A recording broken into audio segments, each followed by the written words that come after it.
Hey, welcome back. Let everything quiet down and we'll ease into a slow tale from Roman history. The light is already thinning as the day loosens its grip on the city. Shadows stretch longer between buildings, and the sharp brightness of afternoon fades into a softer, dustier glow. This is the hour when Rome exhales. Shopkeepers begin to close their shutters, the noise of carts slows, and smoke rises from household hearths where the evening meal is starting to take shape. It is not yet night, but the city is preparing for it. You move through streets that are narrower than they first appear. Tall apartment blocks lean inward, their upper stories nearly touching, turning the road below into a channel of sound and smell. Footsteps echo against stone. Somewhere, water spills from a fountain basin, its constant murmur cutting through voices and laughter.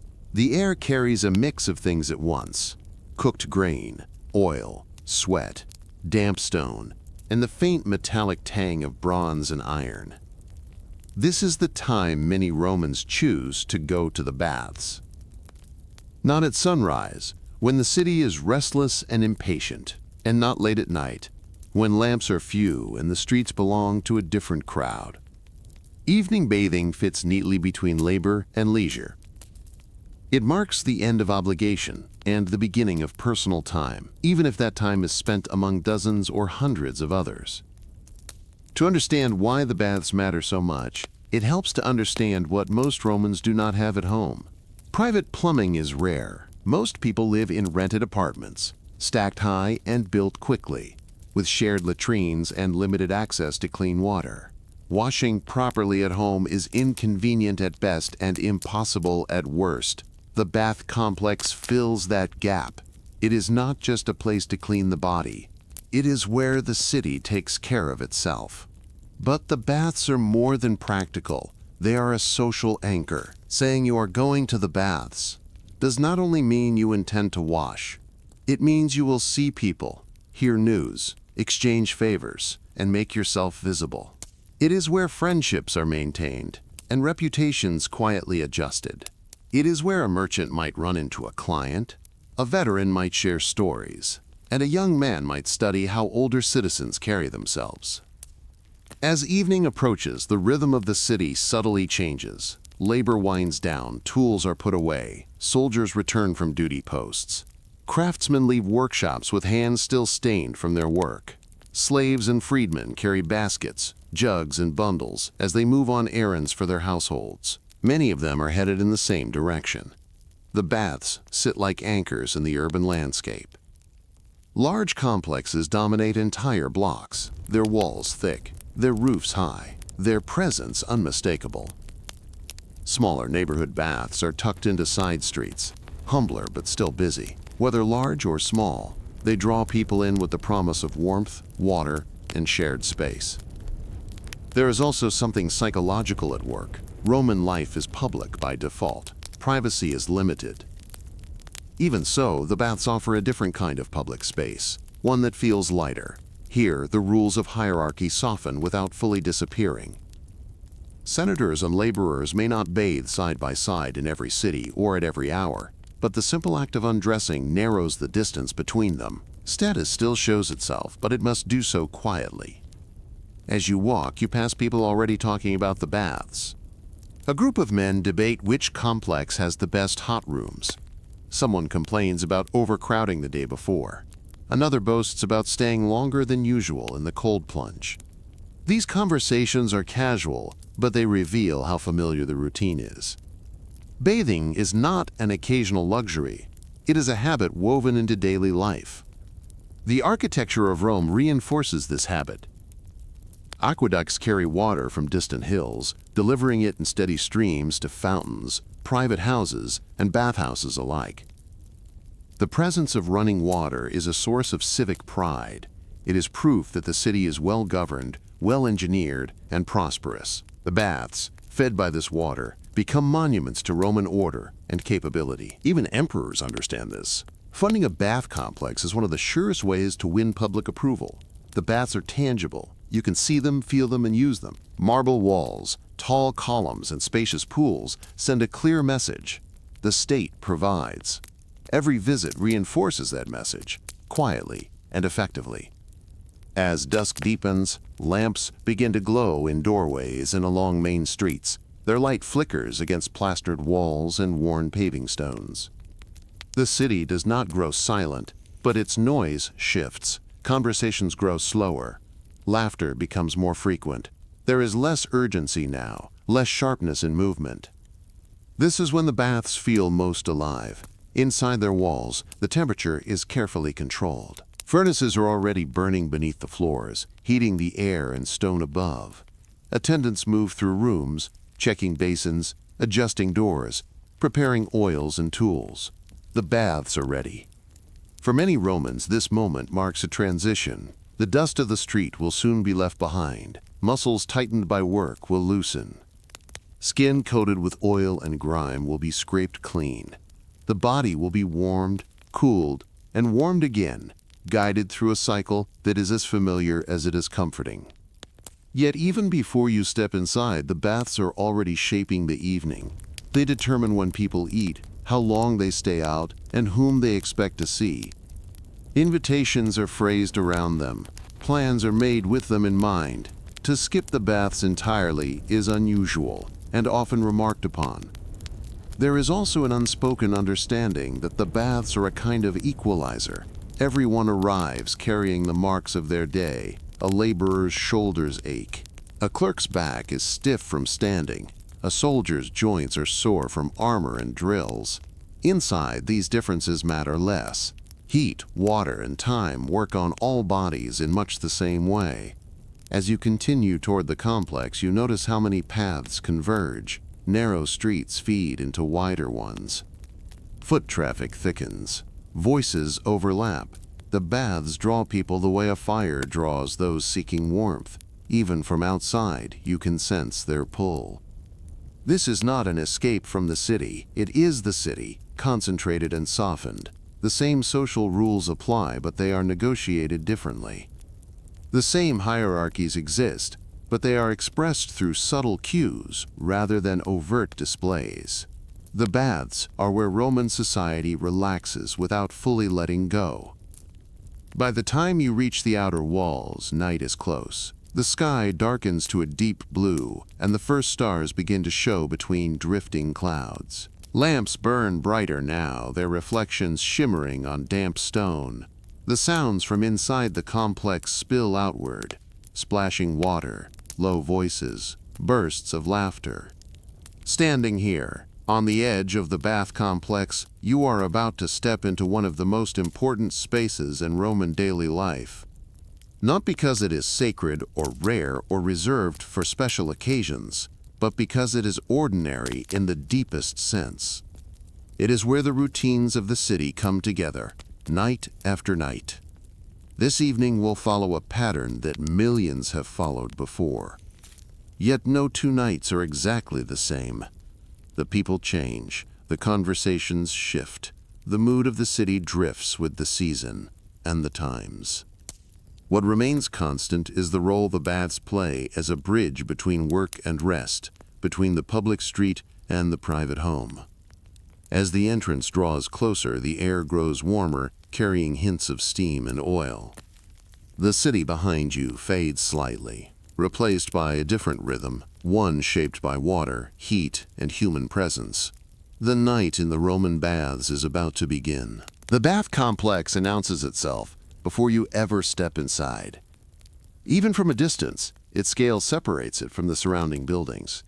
Where most structures along the street rise quickly and narrowly, the baths spread outward and upward at once, their walls thick and deliberate, their mass impossible to ignore. This is architecture meant to be seen, not tucked away. As you draw closer, the street grows more crowded. People slow their pace, some lingering near the entrance, others stopping to finish conversations before going in.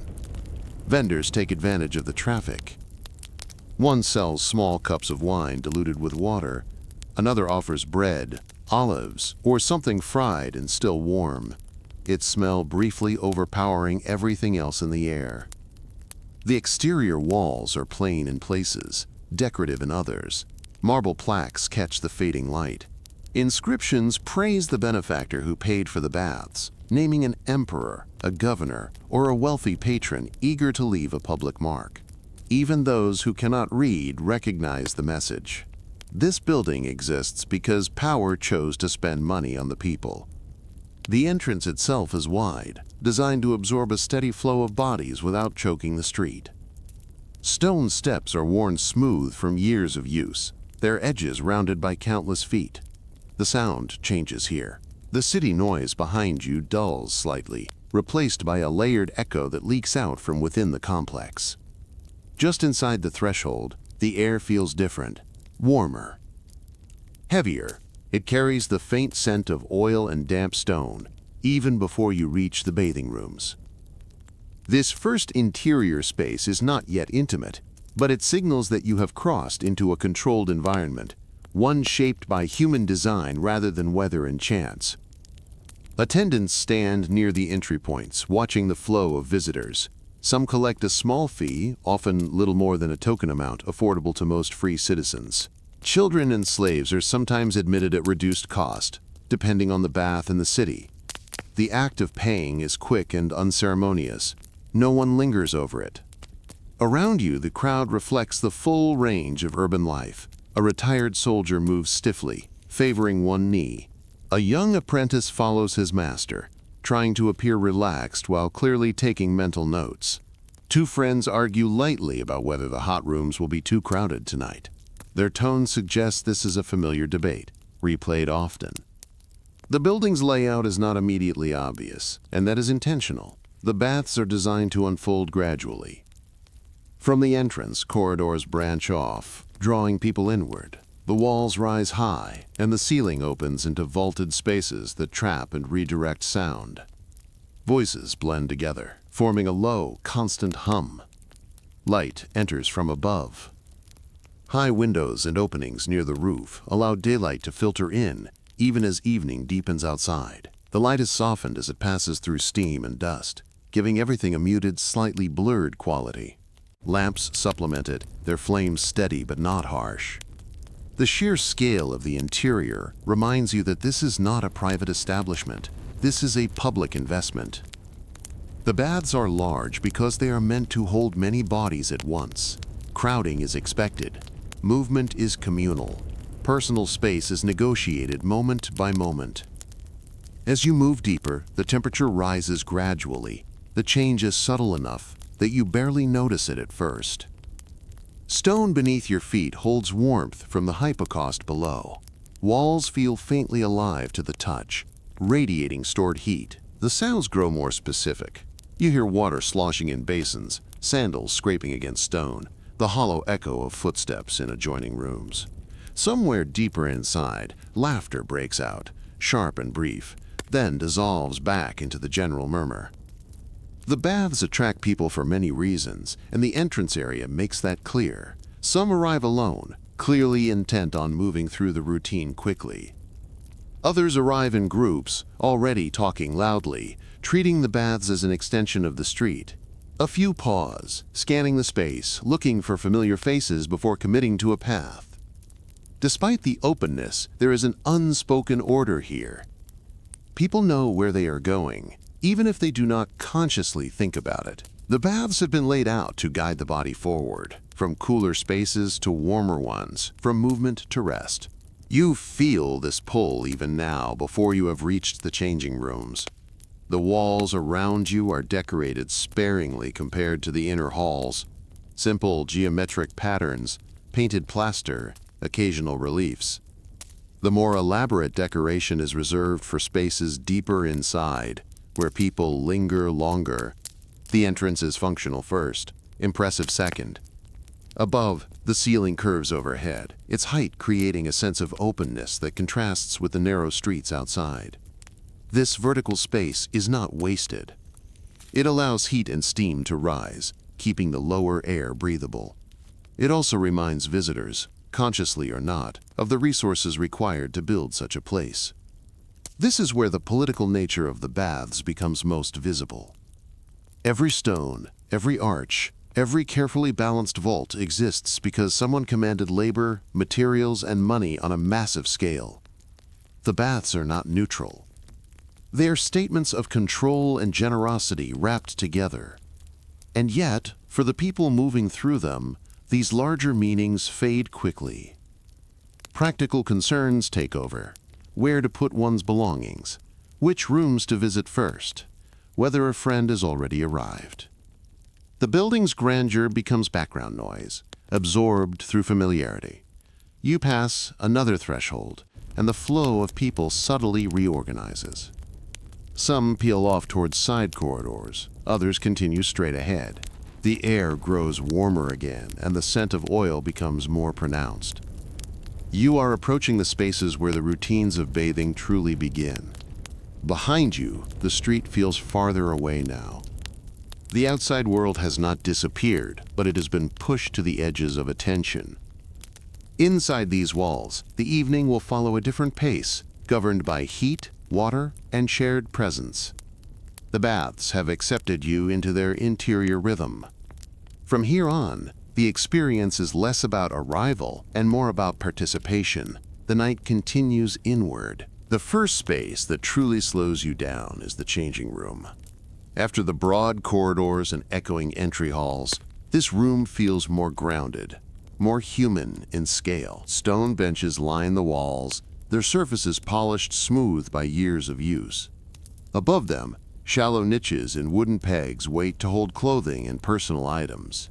The air here is warmer than outside, but not yet heavy, carrying the mixed scent of damp stone, oil, and fabric that has absorbed sweat over many days.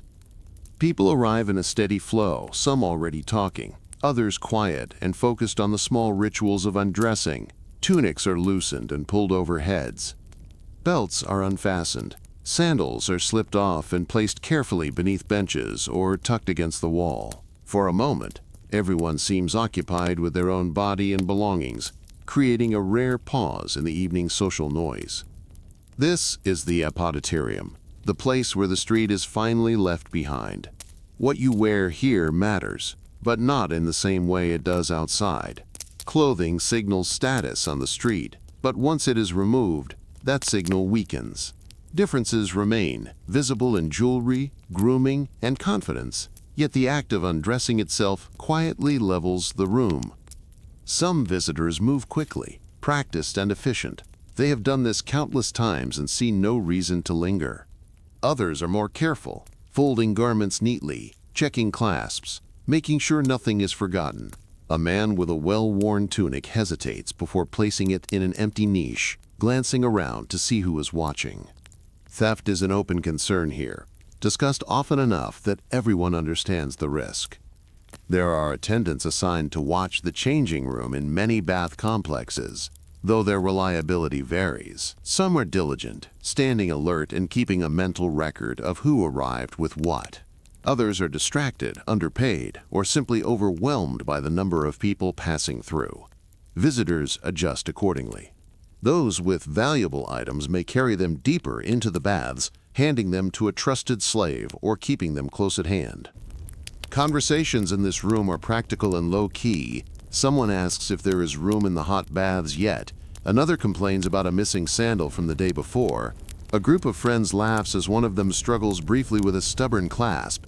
The tone is familiar, unguarded. This is a shared inconvenience, and shared inconveniences create easy bonds.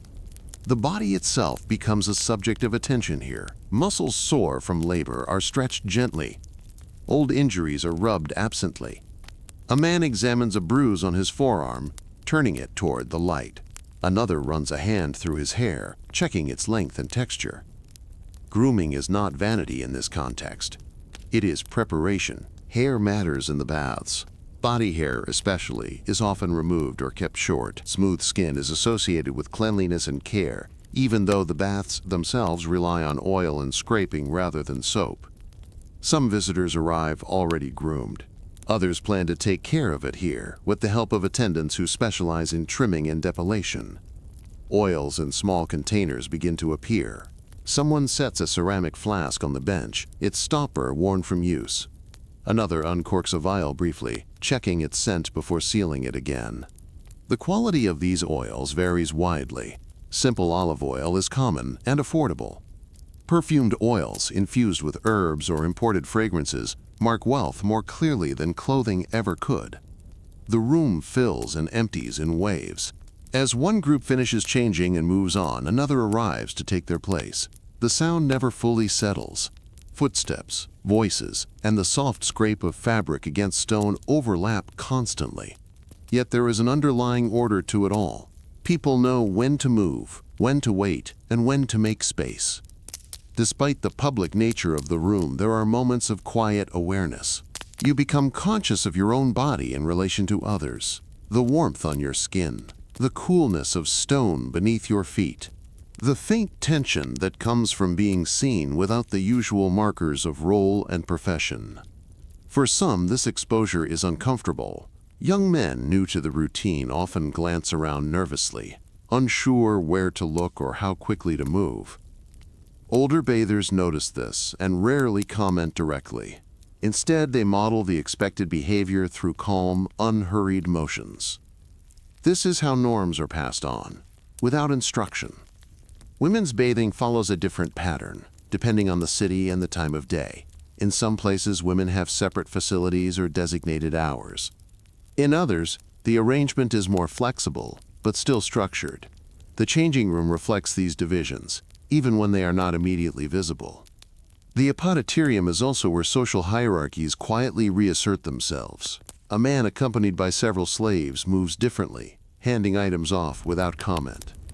Others manage their belongings alone. No one announces their status, but everyone registers it. As more skin is exposed, conversation sometimes turns playful. Light jokes, teasing remarks, and casual observations pass between friends. These moments are brief and usually good-natured. The room is too busy, too transitional for anything more involved. Before leaving the changing room, many pause. They take one last look at their belongings, adjust their posture, and prepare mentally for the next stage. The baths are not rushed. Each space has its own rhythm, and this room's rhythm is one of preparation and release. You step away from the bench and join the flow toward the inner rooms.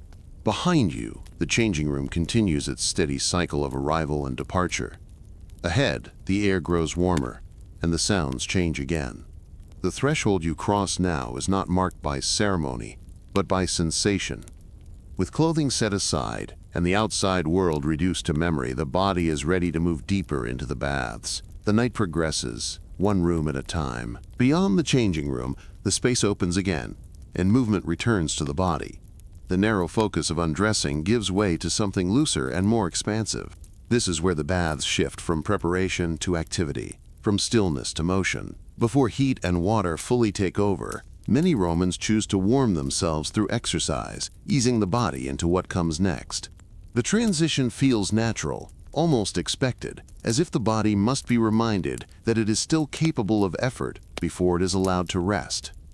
The exercise area is broad and open, often exposed to the evening air or only lightly enclosed by walls and colonnades. Stone paving stretches out beneath your feet, worn smooth in places where people gather most often.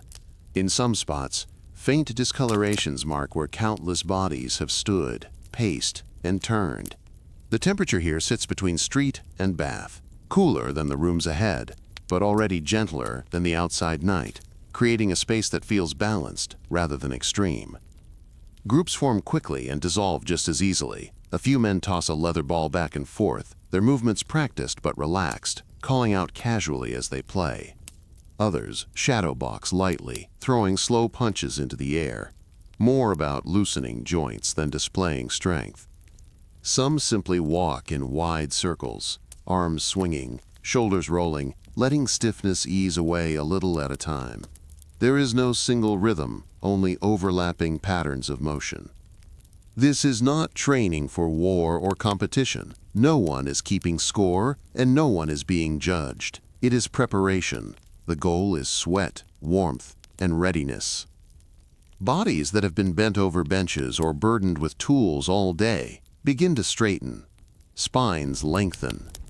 Breathing deepens and steadies. The dull ache of labor starts to fade, replaced by a softer, more manageable fatigue. Conversation flows easily here. carried along by movement. People talk while they exercise, voices rising and falling with exertion. News is exchanged without ceremony. Jokes are made and quickly abandoned. Arguments begin without much intensity and end just as quickly. A man complains about the price of grain. Another laughs about a child's antics at home. These exchanges are casual, meant to pass the time as much as convey information, and no one expects them to last. You notice how differently bodies move in the same space. Younger men favor speed and agility, darting quickly for the ball, changing direction without hesitation.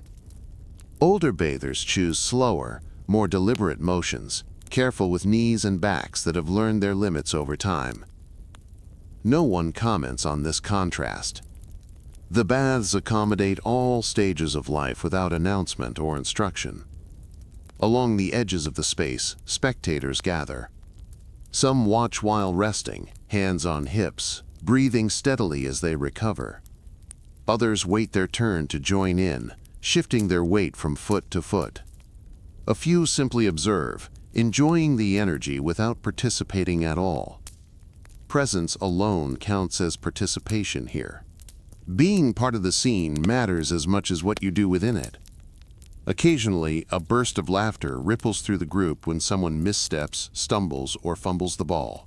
These moments break any lingering formality. The exercise space is one of the few places in Roman life where small mistakes are harmless and quickly forgotten, absorbed into the general noise of movement and conversation. As the body warms, sweat begins to bead on skin. It mixes with the faint residue of oil left from earlier grooming, forming a thin sheen that catches the light. This combination is not unpleasant here. It is expected, even welcomed. Sweat is proof that the body is responding, that circulation is increasing, that the transition into the baths has begun properly. The air carries layered sounds that overlap without clashing. The soft thud of feet on stone, the slap of a ball being caught or dropped, breathing, laughter, brief shouts of recognition, the scrape of sandals being nudged aside. Above it all, the distant hum of the bath complex continues, a constant reminder that this activity is only one part of a larger rhythm unfolding all around you. Some bathers skip this step entirely, moving straight toward the warmer rooms without hesitation. Their absence does not stand out. The baths allow flexibility. There is no single correct path, only a general flow that most follow, and a shared understanding that personal preference has its place. For those who linger here, time stretches comfortably. There is no pressure to hurry. Muscles loosen further, movements grow smoother and less deliberate. The body shifts from the guarded stiffness of work into a state more receptive to heat and water, more willing to slow down. You feel the change in yourself as well. The initial awareness of being seen fades into the background. Attention turns inward, toward breathing, balance, and motion. The outside world recedes another step, its concerns losing their sharpness. When the moment feels right, people begin to drift away from the exercise space. There is no signal, no announcement, no clear end. Individuals simply peel off, following internal cues rather than external prompts. One by one, bodies move toward the next rooms. As you approach the next threshold, warmth increases again. The stone beneath your feet radiates more heat now, subtle but unmistakable. The air thickens slightly, and the scent of oil becomes more pronounced, hinting at what lies ahead. Behind you, the exercise space remains active, still noisy, still alive with motion and sound. Ahead, lie rooms designed not for effort, but for stillness, heat, and gradual surrender. With your body awake and your muscles softened, you step forward. The night continues, deeper into the baths. The warmth deepens as you move into the next rooms. No longer open and airy, but enclosed and carefully moderated. This is where the baths begin to feel distinctly separate from the outside world. Stone walls close in, not oppressively, but protectively, holding heat the way the city's streets never could.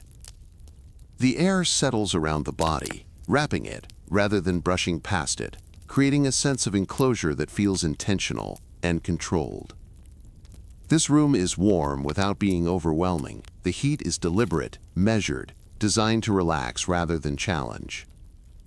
It seeps upward from the floor, rising through the soles of the feet and into the legs before you are fully aware of it. The stone beneath you has absorbed warmth for hours, releasing it slowly and evenly. Benches along the walls are warm to the touch, inviting people to sit, pause, and let their breathing slow into a steady rhythm.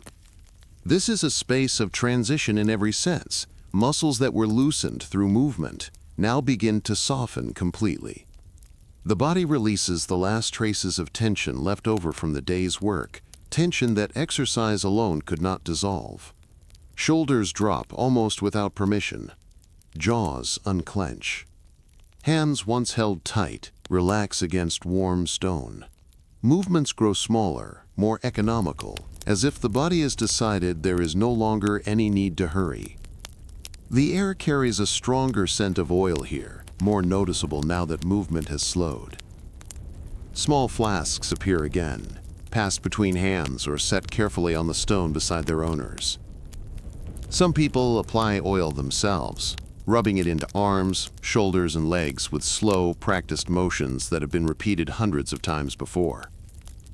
Others rely on attendants, who move quietly through the room, offering their services with brief nods and minimal words, careful not to interrupt conversations or break the calm.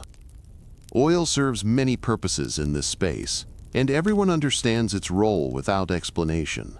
It protects the skin from excessive dryness caused by heat. It prepares the body for cleaning and scraping. It also carries scent, and scent carries meaning. Simple olive oil blends into the background, barely noticeable. Perfumed oils announce themselves more clearly, lingering in the warm air and subtly marking their wearer as someone with money to spend on small luxuries. Strigils come into use here as naturally as oil. Curved metal tools, familiar and unremarkable, they pass from hand to hand with ease. Some people scrape themselves, drawing the strigil slowly along an arm or calf, removing oil, sweat, and dust together in long, deliberate strokes. Others prefer to be scraped by attendants, who work methodically, adjusting pressure without comment, collecting the residue and wiping the blade clean between passes. The act is intimate without being private. Bodies are close, separated by little more than habit and mutual awareness. The sound of metal against skin is soft but distinct, repeated again and again around the room in a steady, almost rhythmic pattern. No one pays it much attention. This is routine, as ordinary as washing hands in a basin, stripped of any sense of self-consciousness. Conversation here changes tone as the heat takes hold. Voices lower, words stretch out. People speak less urgently, leaving longer pauses between sentences. Thoughts are allowed to wander before being spoken. The warmth encourages reflection as much as relaxation. Stories are told more slowly, with fewer interruptions. Disagreements soften, trail off, or drift away unfinished, no longer worth the effort required to sustain them. Some sit with eyes closed, letting the heat work without distraction, listening only to the hum of voices and the faint sounds of movement. Others lean back against the stone, staring at the ceiling where faint patterns of condensation form and fade, tracing shapes without really seeing them. Time loses its sharp edges in this room. Minutes are felt rather than counted, measured by comfort instead of clocks. Attendants move with quiet efficiency, their presence constant but unobtrusive. They replenish oil, collect used strigils, wipe down surfaces that grow slick with moisture, and make small adjustments that keep the room functioning smoothly. Their movements are practiced and economical, part of the background rhythm of the baths rather than a focal point. The walls here are more carefully finished than in the exercise space you left behind. Smooth plaster replaces rougher surfaces. Occasional decorative panels appear, but the colors are muted, chosen to feel calm rather than impressive. The design supports the purpose of the room. Nothing calls for attention. Everything encourages stillness, patience, and ease. Heat and moisture begin to open the pores more fully now. Sweat flows freely, not from exertion but from immersion. The body responds by slowing itself down, conserving energy, settling into the environment rather than pushing against it. Breathing deepens. Heartbeats feel heavier and more deliberate. This is where many people choose to linger. The temperature is comfortable enough to sustain for long periods, and the atmosphere invites quiet companionship.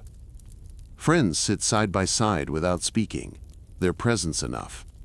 Strangers share space without acknowledging one another, bound together by the shared experience of warmth and rest. The boundaries between individuals soften without disappearing entirely. From time to time, someone stands and moves toward the hotter rooms, deeper inside the complex. Others watch briefly, then shake their heads and remain seated, content to stay where they are. The baths allow these choices without judgment. There is no correct pace, only personal comfort. As you sit, the warmth becomes steady and predictable. The initial sensation fades into the background, replaced by a deep, even comfort that settles into the bones.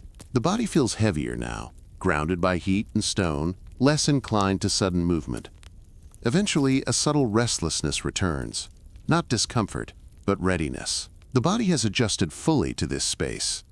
It is prepared for more intense heat, or for cooling, or simply for movement into the next room. The decision feels unforced, guided by sensation rather than thought. You rise slowly, aware of how relaxed your muscles have become and how differently your body moves in this state. The air feels thicker as you stand, clinging slightly to damp skin. Ahead, the heat intensifies, promising a deeper immersion. With a final pause, you move forward, and the night in the baths continues inward. The heat announces itself before you fully enter the room. It presses outward, meeting you at the threshold, heavier and more demanding than anything you have felt so far. This is the heart of the baths, where warmth becomes intensity, and comfort edges closer to challenge. The air here does not simply surround the body. It insists upon it, demanding attention and adjustment from the first step forward. The caldarium is alive with heat in a way no other room has been. Steam hangs low, softening outlines and blurring distances until the far walls seem to drift in and out of focus. Light filters through the haze, reflecting off water, bronze fittings, and polished stone in a muted, shifting glow. Every surface feels warm, some nearly hot, and the body responds immediately. Breathing slows and deepens, each inhale drawing in air thick with moisture that seems to settle directly into the chest. Large basins of hot water line the room, their surfaces gently rippling as bathers enter and leave. The water is hot enough to demand respect. People lower themselves carefully, inch by inch, pausing as the heat climbs the legs and settles into the hips. Faces tighten briefly, brows furrow, jaws clench, then relax as the body adjusts, and the heat penetrates muscles and joints more deeply than before. What was tension becomes heaviness, then ease. Along the walls, smaller basins hold water kept at slightly different temperatures. Experienced bathers know where to go, choosing their spot with quiet confidence shaped by routine. Newcomers hesitate, testing the water with a hand or foot before committing, watching others for reassurance. No one rushes them. This room teaches patience on its own, without instruction or correction. The labrum, a large basin of cooler water, sits nearby, offering relief without escape. Bathers dip hands or splash faces, letting the cooler water briefly interrupt the heat. Some rinse their mouths, others cool their wrists or necks. These small gestures allow longer stays, creating a rhythm of immersion and pause that keeps the body balanced on the edge of endurance. Conversation here is sparse and deliberate. Heat discourages excess speech, words require effort now, and many decide they are unnecessary. When people do speak, their voices are low and measured, shaped by slow breathing and shared endurance. A few exchanged words feel more significant here, weighted by the effort it takes to say them. The room's design reveals itself gradually as you linger. Beneath the floor, unseen, Furnaces burn steadily. Slaves tend these fires in adjacent spaces, feeding them wood, monitoring their strength, adjusting airflow to maintain the desired temperature. Hollow spaces under the stone allow heat to circulate evenly, rising through the floor and up the walls before dispersing into the room. This system, the hypocaust, is a quiet marvel of control and planning. You do not see it, but you feel its effects everywhere. The warmth underfoot, the consistency of the air, the way heat seems to come from all directions at once. It transforms the room into a controlled environment, separate from the unpredictability of weather and night outside the walls. Fuel is consumed constantly to maintain this comfort. Somewhere nearby, wood is stacked high, ash is shoveled away, and fires are watched carefully hour after hour. The labor behind this room is invisible to most bathers, yet it never stops. The baths depend on it, just as surely as they depend on water and stone. Some bathers sit or stand at the edges, letting the heat wash over them without entering the water. Others remain submerged, eyes closed, bodies still, surrendering fully to the temperature. Sweat pours freely now, drawn out by the intensity rather than encouraged, tracing slow paths down arms and backs before disappearing into the pool. There is an unspoken awareness of limits here. Staying too long risks dizziness or faintness. People watch one another casually, noticing when someone grows pale or unsteady, when movements slow too much. Assistance, when needed, is offered without comment or embarrassment. A hand extended, a shoulder steadied, then quietly withdrawn. Nearby, an even hotter, drier space waits. The laconicum, designed for those who seek a more severe experience, radiates heat without water to soften it. Not everyone enters it. Those who do emerge, flushed and glistening, breathing carefully as they rejoin the others, their expressions a mix of satisfaction and restraint. Moralists complain about rooms like this. They argue that such luxury weakens the body and softens the spirit, that earlier generations were stronger for having endured more. Yet night after night the caldarium fills. The pleasure is undeniable, and the relief it offers after long days of labor outweighs distant criticism and abstract ideals. As time passes, the body adapts fully. The initial shock fades, replaced by a steady, enveloping sensation that feels almost timeless. Muscles loosen further. Thoughts slow and stretch. The outside world, with its noise and demands, feels impossibly far away, as if it belongs to someone else. Eventually, the heat begins to feel complete. Not unbearable, but sufficient, as though the body has absorbed all it can from this space. The skin tingles slightly. Breathing shifts. The body signals readiness to change, to seek contrast rather than more intensity. You rise carefully, water streaming from your skin and pooling briefly on the stone before running away. The air feels almost cool by comparison as you step away from the basin. Ahead lies a different sensation entirely, one that will reset the body just as thoroughly as this heat has transformed it. The night moves on, carrying you toward the next room. The change is immediate. As you leave the heat behind, the air cools around you with a clarity that feels almost sharp, as if the space itself has been freshly opened. Skin that moments ago was flushed and dripping now tightens slightly, registering the contrast before the mind has time to react. Breathing changes, shallow for an instant, then deeper. This is the frigidarium, and it exists for one purpose above all others: to reset the body after immersion in heat. The room is larger and more open than the hot chambers, designed to hold space as well as temperature. High ceilings lift the air upward, preventing it from stagnating or trapping moisture. The architecture encourages circulation, both of air and of people. Light enters more freely here, reflecting off pale stone, polished marble, and the still surface of cold water.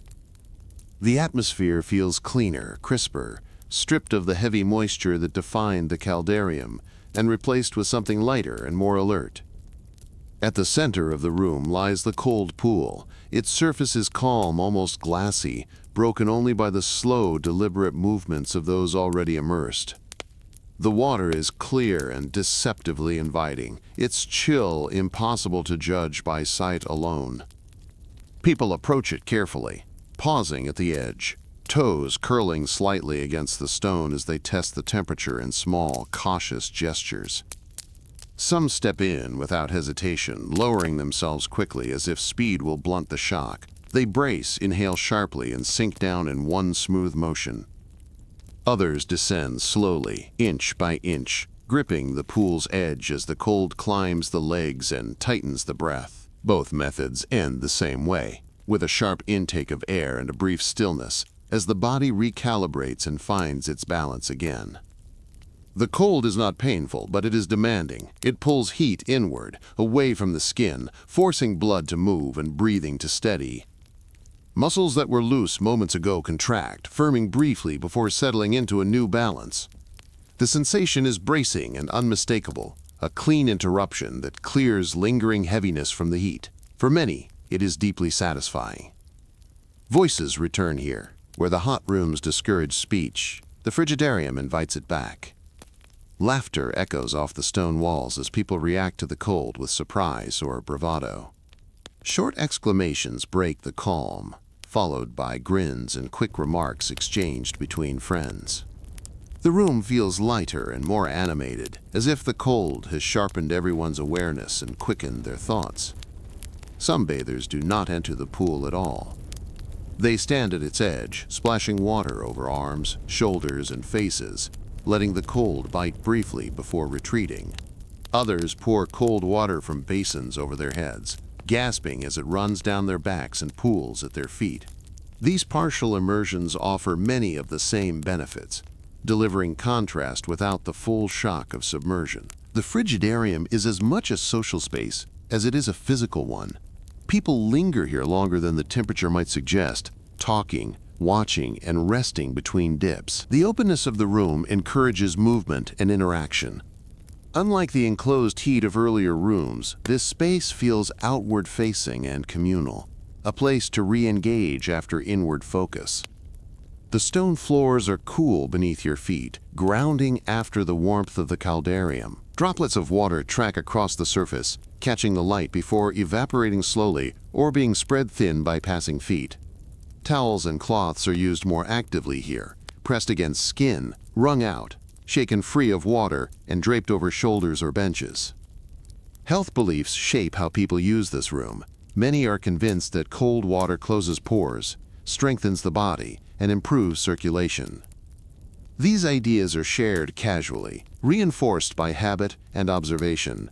Whether or not they are fully accurate matters less than the fact that they feel true. The cold feels purposeful, corrective, like the final step in a carefully balanced process. There is also an element of display. Enduring the cold without flinching is quietly admired. Lingering in the pool a moment longer than necessary earns nods and approving glances from those nearby. No one boasts openly, but the comparisons happen all the same, measured in seconds and expressions rather than words. As with every room in the baths, there are limits. Staying too long brings numbness rather than refreshment. Fingers stiffen. Sensation dulls. People learn to recognize the signs in themselves and others, stepping out before the cold turns from invigorating to uncomfortable. Awareness here is part of the ritual. When you finally leave the pool, the air feels almost warm by comparison. Blood rushes back toward the skin, bringing color and sensation with it in a slow, spreading wave. The body feels newly defined, sharpened by contrast, as if its edges have been redrawn. Some return briefly to warmer rooms after this, repeating the cycle of heat and cold to extend the effect. Others pause here, content with the balance they have found. The baths do not insist on a single path. They offer options, and the body chooses what it needs. As you dry off and move toward the next space, the lingering chill fades into a pleasant awareness rather than a shock. The heat has been stripped away, but not replaced with discomfort. Instead, the body feels alert, steady, and complete, ready for what comes next.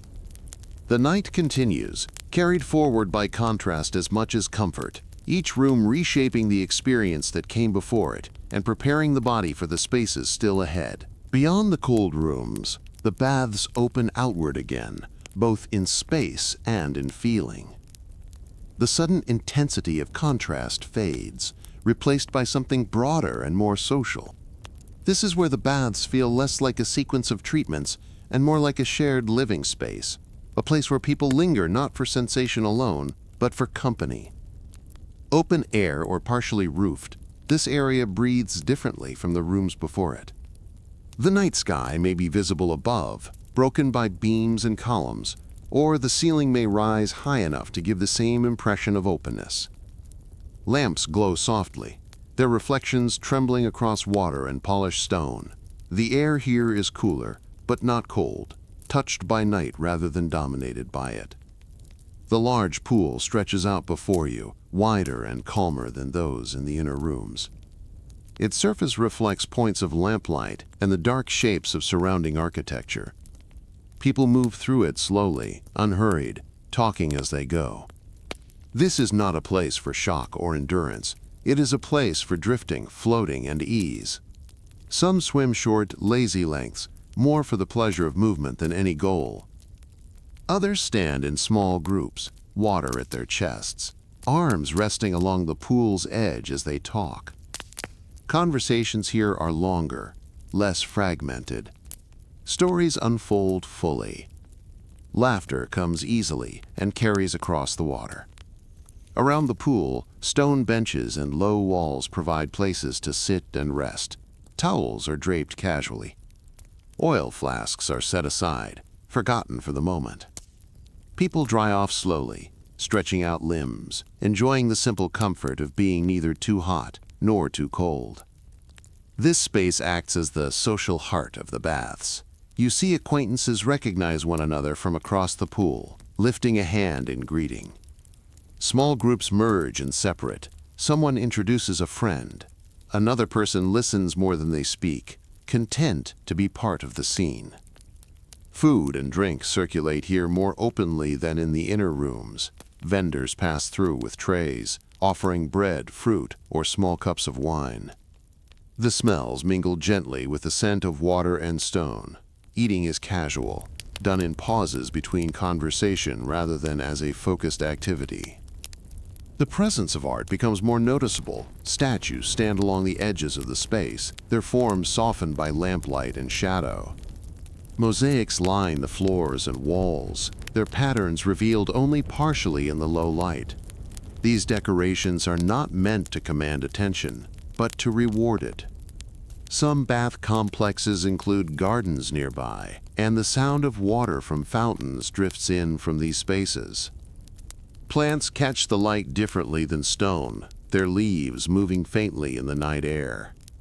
The effect is calming, reinforcing the sense that this is a place meant for unhurried time. Here, social boundaries loosen further. The formality that governs public life during the day feels distant. People speak more freely, laugh more openly, and listen with less urgency. The baths at night allow a kind of communal rest that few other spaces provide. Children are sometimes present, splashing at the edges of the pool under watchful eyes. Older citizens sit nearby, feet in the water, content to observe rather than participate directly. The range of ages reinforces the sense that this space belongs to the whole city, not just a particular group. As the evening deepens, the pace remains slow. No one urges anyone else to leave. Time here is measured by comfort and company rather than obligation. Lamps burn steadily. Water laps quietly against stone. You may notice how often people return to this space during a single visit, drifting back after heat or cold, using it as a familiar anchor. It is a point of balance within the baths, a reminder that the experience is not only about the body, but about shared presence. Eventually, conversations wind down or shift. Some people prepare to leave, gathering belongings and drying off more thoroughly. Others linger, reluctant to break the calm. The baths allow both impulses without friction. Standing here, surrounded by water, light, and low voices, it becomes clear why the baths matter so deeply to Roman life. They are not only places to clean the body, they are places where the city comes together at its most human. The night moves gently forward, carried on water and quiet laughter, as the baths continue to hold the city within their walls. Away from the lamplight and calm conversation, there is another layer to the baths that most visitors never consciously consider. It exists beneath the pleasure and routine, shaping the experience without drawing attention to itself. This is the world of rules, beliefs, risks, and quiet criticism that surrounds Roman bathing, present even on the most relaxed evenings. Cleanliness in the baths is understood differently than it is in later centuries. Romans do not equate cleanliness with sterility. The baths are not places of absolute purity, but of managed dirt. Oil, sweat, dust, and grime are removed together, scraped from the skin, and carried away with water. The result feels clean, even if it would not meet stricter standards imagined far in the future. Water is reused more often than many bathers realize. Large pools are drained and refreshed periodically, not constantly. Smaller basins are topped up as needed. This system works because the baths rely on flow and dilution rather than replacement. Fresh water enters continuously, older water moves on, and heat encourages circulation. The process is practical, not perfect. Modern observers sometimes imagine Roman baths as unsanitary, but this view oversimplifies the reality. The baths are not filthy by the standards of their time. Compared to crowded housing blocks with limited water access, they represent a significant improvement. Still, shared spaces bring shared risks, even if they are rarely discussed openly. Parasites, skin conditions, and minor infections move easily through close contact. People know this in a general sense, even if they lack scientific language to describe it. It is one reason many regular bathers develop personal routines, choosing certain pools, avoiding others, or timing their visits carefully. Health beliefs shape behavior throughout the baths. Heat is thought to open the body, cold is believed to close it. Alternating between the two is seen as strengthening, restoring balance, and encouraging proper circulation. These ideas are passed down through habit and anecdote rather than formal instruction, yet they are deeply trusted. Physicians sometimes warn against excess. Too much heat, too much cold, or too long spent in either can weaken rather than strengthen the body.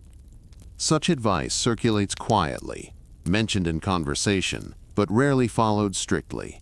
The baths are pleasurable, and pleasure often outweighs caution. Rules govern behavior even when they are not written down. Loud arguments are discouraged. Physical aggression is unacceptable.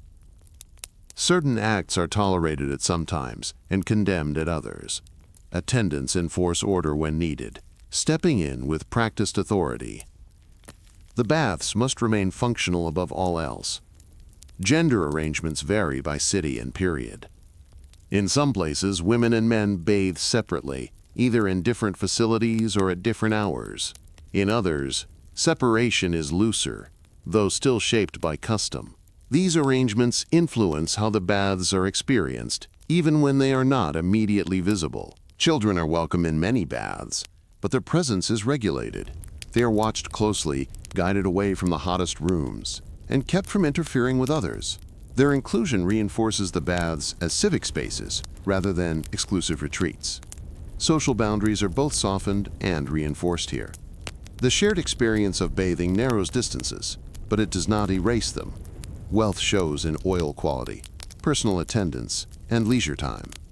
Status appears in posture, confidence, and expectation rather than overt display. Not everyone approves of the baths. Philosophers, moralists, and satirists often criticize them as symbols of excess and moral decline. They argue that constant exposure to comfort weakens discipline and blurs proper social distinctions. Their words circulate in texts and speeches, rarely changing daily habits. Some older Romans speak nostalgically of earlier times, when bathing was simpler and less indulgent.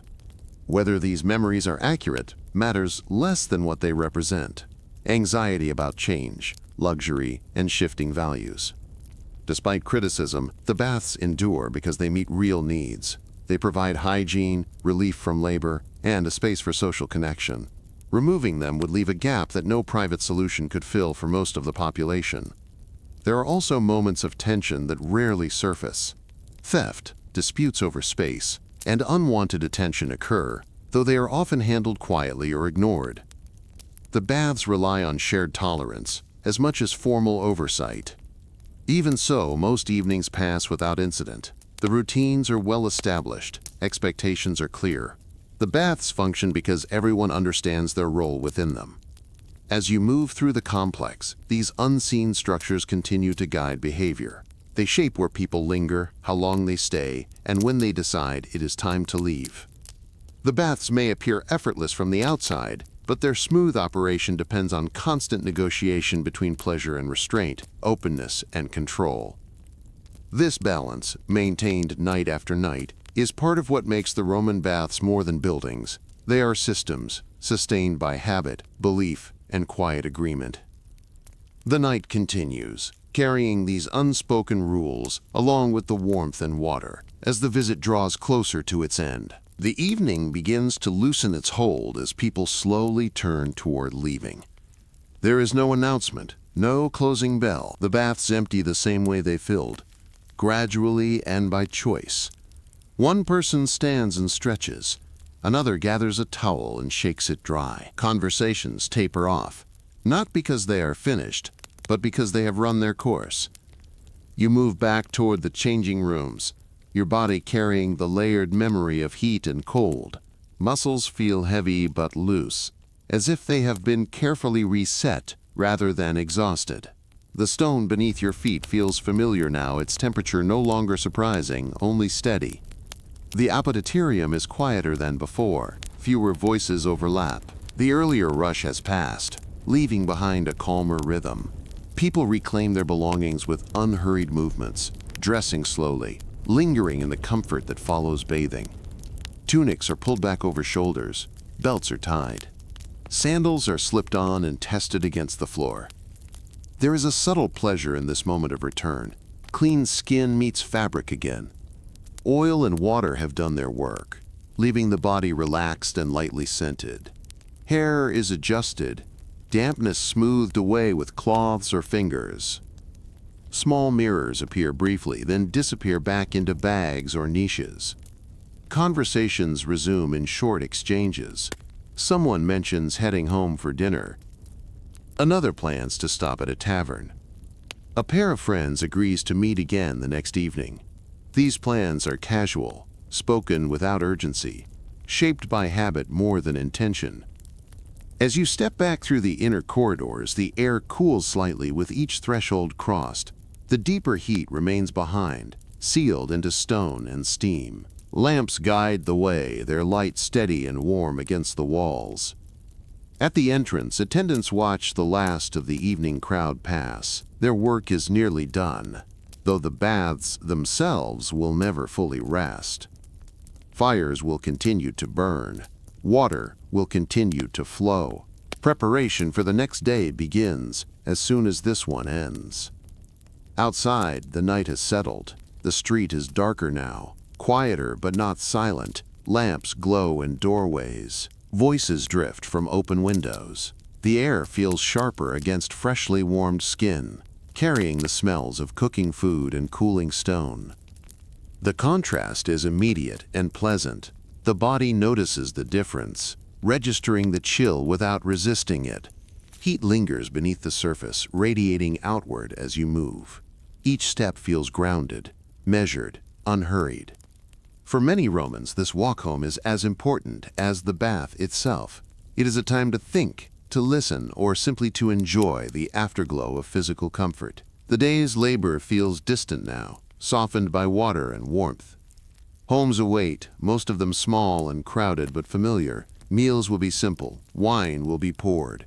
Stories from the baths may be repeated, slightly altered, carried into private spaces. The baths will continue to shape the evening even after you have left them. They determine when people eat, how long they stay out, and how the night unfolds. their influence stretches beyond their walls, woven into the city's routine. What you have experienced is not a special occasion. It is an ordinary night, repeated countless times across the empire.